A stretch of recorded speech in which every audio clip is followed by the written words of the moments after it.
Welcome back to NBA Cinema Knicks fans. We have to talk about Mikal Bridges and the changes in his shooting technique. It's a topic I covered prior to the preseason, and I just want to highlight that because I wasn't too concerned going into it because I know Mikal, when he puts the ball on the floor and he elevates for a shot, um, it looks more like a regular jump shot in those situations. And he's had decent shooting nights in the preseason. But on his set shots in the corner, which is some of the opportunities he will get at critical moments in the game. It seems that that extra hitch, that reluctancy is there.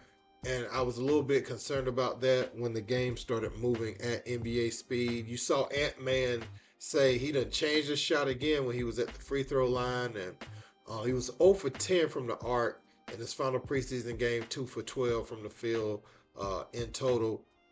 And you could kind of see Bridges going in between, guessing, does this new shooting motion really work, or trying to go back between how he used to shoot. And I'm not a big fan of changing a shooting technique. Now we've seen it work for players like Shea Gilgis Alexander and others, but my problem with Bridges is he had already become a really good scorer in the league when he changed his. See, Shea was averaging about 8, 9 a game, when he started changing his in the league. But uh, Bridges, he was already a guy who was going for 40-point nights and everything. You can take some of the extra movement out of your shot. I'm not opposed to that, but changing your motion where you're adding a hitch to it and you're holding it at the apex for a second longer and you taking the rhythm out of your shooting.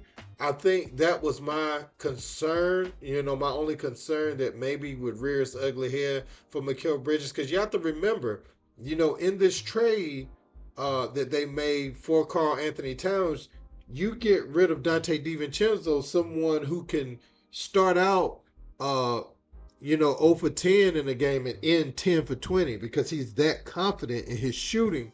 He was expected to absorb Dante DiVincenzo's departure both offensively and defensively. But if he's a reluctant shooter, it could become a problem later. I still love Bridges. I still believe in Bridges. But I did want to highlight that because I see it going viral on the internet right now. Knicks fans, I want to know what you think about this. Is this a bunch of nothing, people overreacting to bad shooting night, or are you a little bit concerned that he has changed his shooting motion? Let me know in the comments. Don't forget to like, share, and subscribe. Till next time.